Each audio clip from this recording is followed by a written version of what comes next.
What's up, people? One Nut Punch here. Picked up this game called Rogue Station for about $10 on Steam. Wanted to show you guys off a little bit the game that I played, which is about 3 hours. I put about 2 sessions into it, both for about an hour and a half apiece.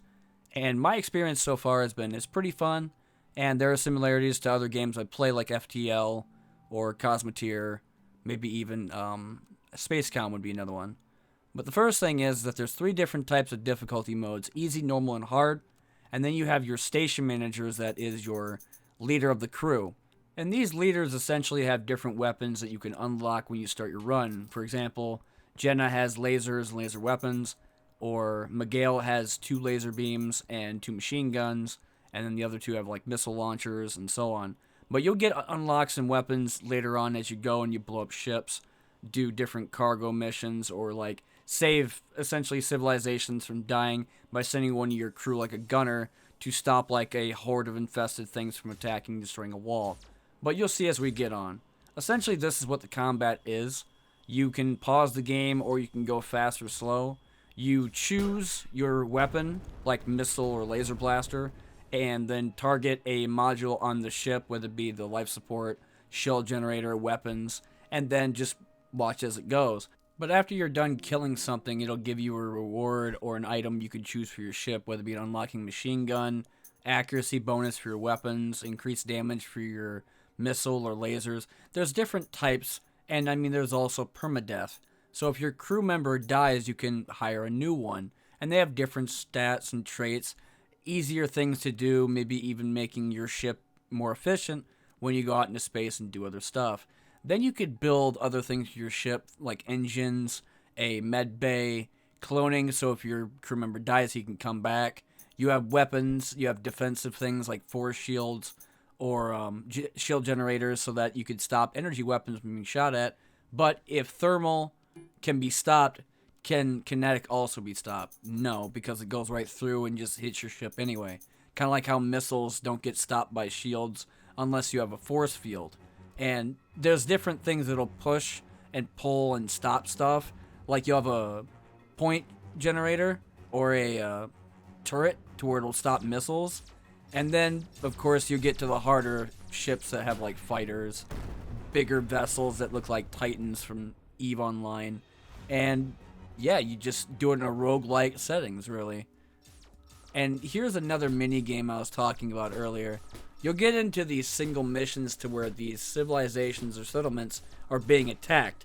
So you have to send either one or your best person to do it. So essentially you're taking one of your crew members to go out and stop a civilization from falling to whatever they're being attacked by. And you're doing it in this weird setting of shooting these infinite BBs or lasers at these units trying to break down your wall. And once the wall breaks down to 0, that's it, you failed, and then you go and probably lose a bonus or even some money gain. So I mean, there's also some fun stuff here and there with other different mini games in the game itself. And I do kind of like that because it's something to do when you're waiting for like an upgraded generator, or you're trying to go and upgrade a laser beam, maybe even need some more money when you're poor. It could help out. So the guns themselves, I do like the upgraded versions of like the burst laser. They go to heavy cannons. They could have missile launchers that could be upgraded too. And they have incendiary, armor piercing, different types of weapons. So essentially, what do I think about this game so far in terms of being in early access, having permadeath, roguelike aspects of mechanics, and being a top-down building game? I mean, it's got a bunch of stuff going for it. It's early access, and yeah, it's got some weird sounds, like when some of the ships explode, it has like this tinnitus, ear-piercing, like ding sound if you're close enough to the ships. But like I said again, it is early access, so I mean there is going to be fixes and updates for it. In terms of the game being $10 and what they have right now, the game is, again, it's fun. I mean, I put 2 sessions into it.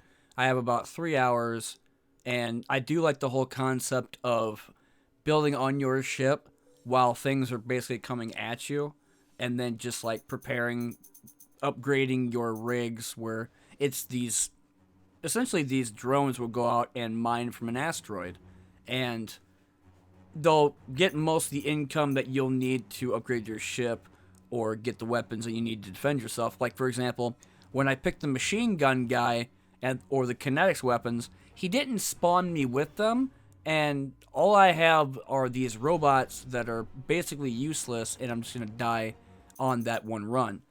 The other thing I forgot to mention was the output. If you want to go and look at the 2 open tabs on the top left, there is the power output to where you can change the different modules to be on and off. Like you want to turn off your generator or something to do with the mining rig, you could do that. Or the oxygen that will tell you whether you need more, or you just hear this beeping sound of your crew members suffocating because you don't have enough oxygen tanks on your ship and you have like 8 crew. So watch out too when you have fires, because if you have fires, they can die from suffocation, or if your oxygen tank is blown up, then they can die from that too. That being said, game is $10 on Steam. It has permadeath, so if any crew members die, that's it, they're gone.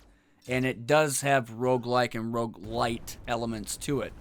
Being a top-down, pixel graphics, and builder, I think it's pretty damn fun for $10. Anyway, I've been One Nut Punched, and this has been another video. Thanks for watching as per the usual, and I'll see y'all later in the next one.